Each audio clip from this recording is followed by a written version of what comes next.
Hello, and a very warm welcome to the Satya Health and Wellness Podcast. I'm your host, Kamla Bharadwaj. Take a moment right now, wherever you're listening to this. Take in a deep breath and exhale out. Why is this important? Because as long as you're calm and composed, it is the same energy that percolates to your child. And if you're listening to this episode, chances are that you're in the thick of parenting a child between the ages of 8 to 10. Let me ask you a question.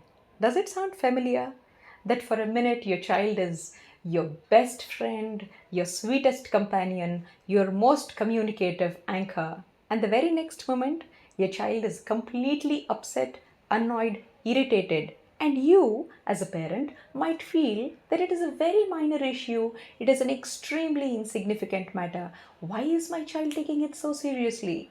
For you, the importance for it may not be as significant as the child finds it to be. Yes, this is exactly what kids between the ages 8 to 10 go through. And in that moment, your own nervous system spikes. You find yourself thinking, why are they reacting this way? They are too old for this kind of behavior. If you have felt that wave of exhaustion, confusion, helplessness, you know what? Again, take in a deep breath because you're not alone. And welcome to the middle childhood. Today, we are going to dive deep into the fascinating high energy and often overwhelming age group. We are going to explore what is actually happening inside their developing brains and bodies and why traditional lecturing completely backfires. And most importantly, how can you use the power of storytelling to help your child review, process, and navigate their biggest emotions? So settle in, grab a cup of tea, and let's unpack this together. The first segment here is about the world of the 8 to 10-year-old, the bridge years. To understand our kids at this age, we first have to understand where they sit in the grand timeline of childhood. 8 to 10 years, and this age is what I call the bridge years. They are no longer little children who live entirely in the world of imagination and immediate parent control or comfort. But they are also not yet teenagers navigating the hormonal storm of adolescence. They are right in the middle. Think about what an 8 to 10-year-old navigates in a single day. Social dynamics at school become infinitely more complex. Friendships shift. Social hierarchies start to form and they begin comparing themselves to their peers. Academic pressures increase. There are tests, projects, and expectations. And at the same time, their bodies are starting subtle physical shifts. Growth spurts are happening beneath the surface, meaning their energy is being pulled in a dozen different directions. I remember a conversation with a mother a while ago who looked exhausted. She said, Kamla, my 9-year-old son came home from school yesterday and threw his backpack across the hallway, burst into tears, and screamed that his teachers hated him and he never wanted to go back. When I tried to ask him what happened logically, he just yelled at me, locked himself in the room. What did I do wrong? You didn't do anything wrong, and neither did he.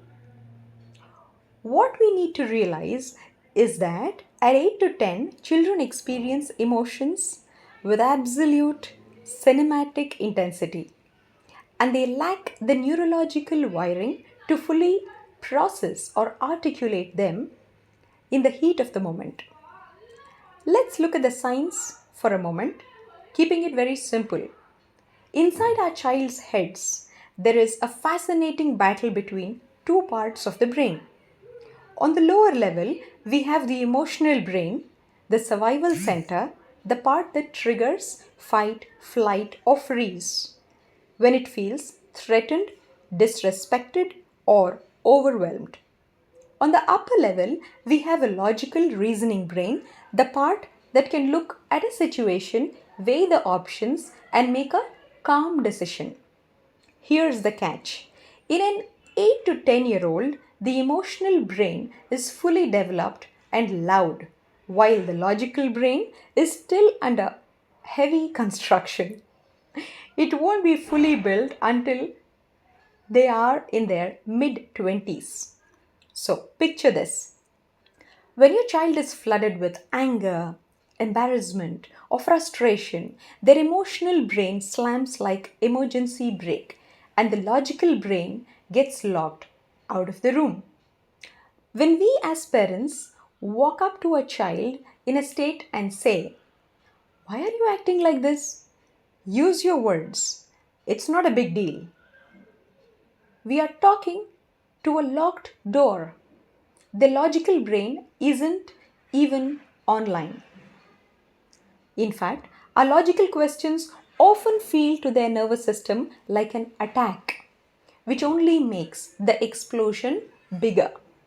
So, if logic fails in the middle of the storm, what is a parent to do? How do we reach them? That brings us to our second segment: the magic of teaching and reviewing through a story. Human beings have learned through stories for thousands of years. Before there were textbooks, psychology manuals, or parenting podcasts, there were campfires, fables, myths, and legends.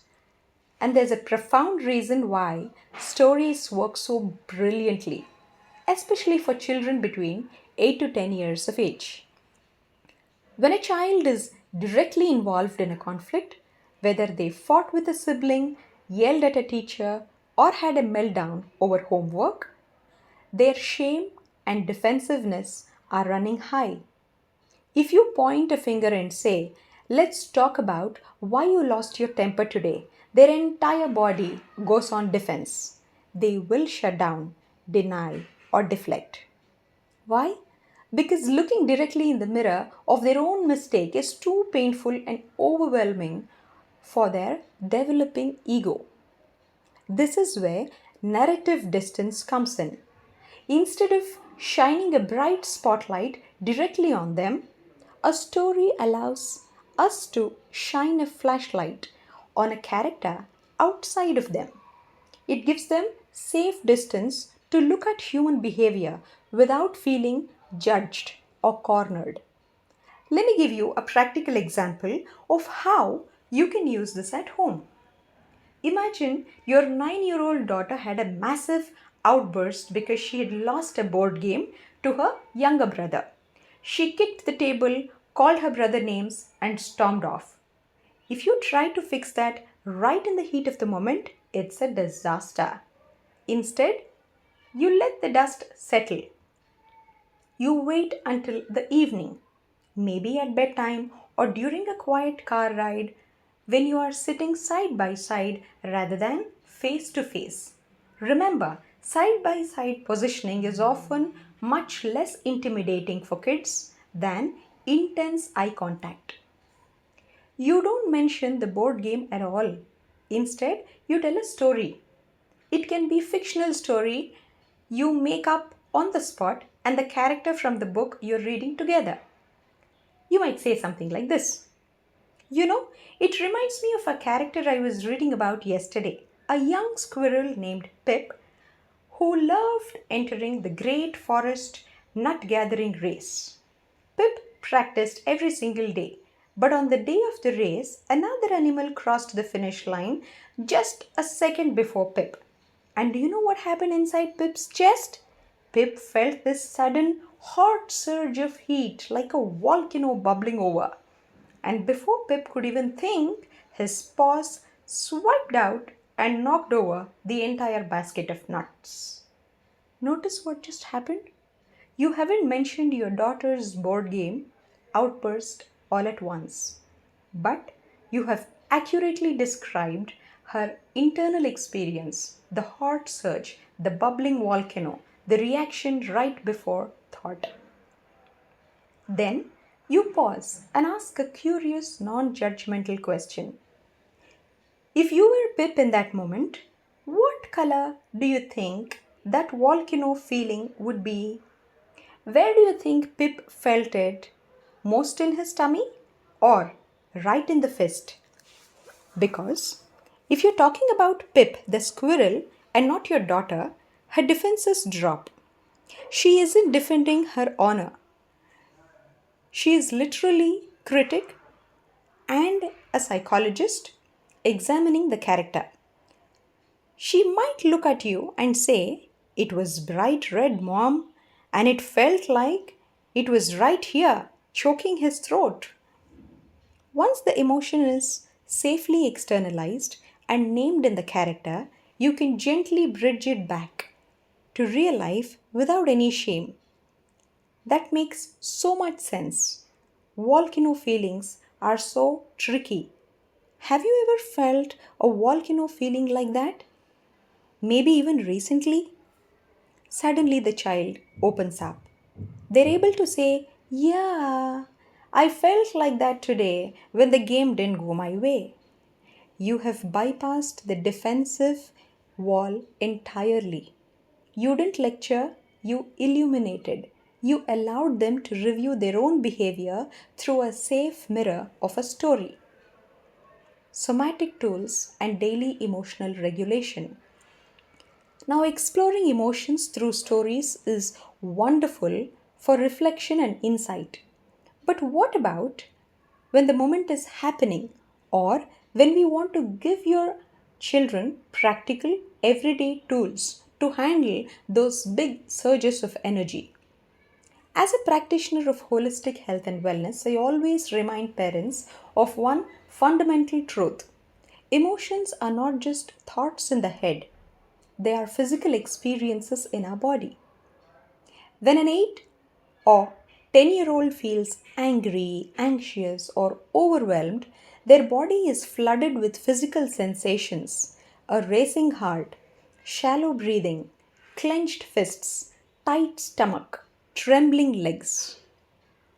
If we only try to talk to their mind while their body is trapped in a physical storm of stress and the stress hormones, we are wasting our breath.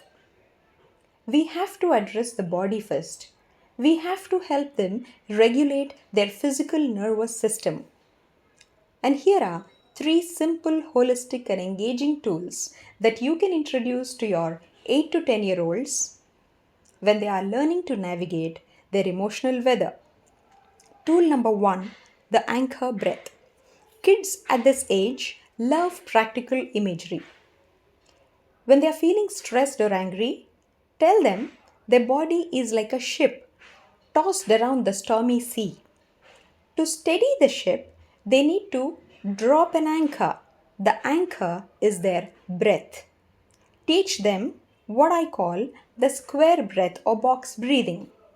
Breathe in slowly for a count of 4, hold the air in for a count of 4, and exhale slowly through the mouth for a count of 4.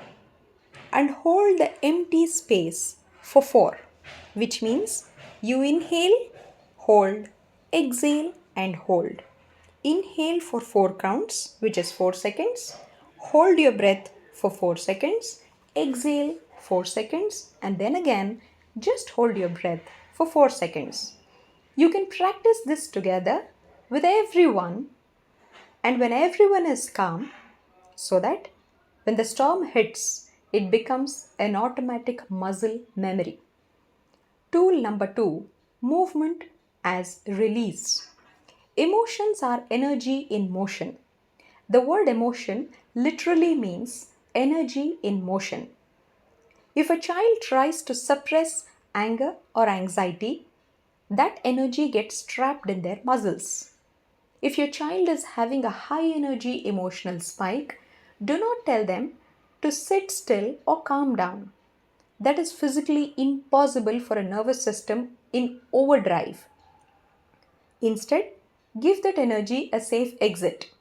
Let them push against a wall with all their might for 10 seconds, like they're trying to move a building.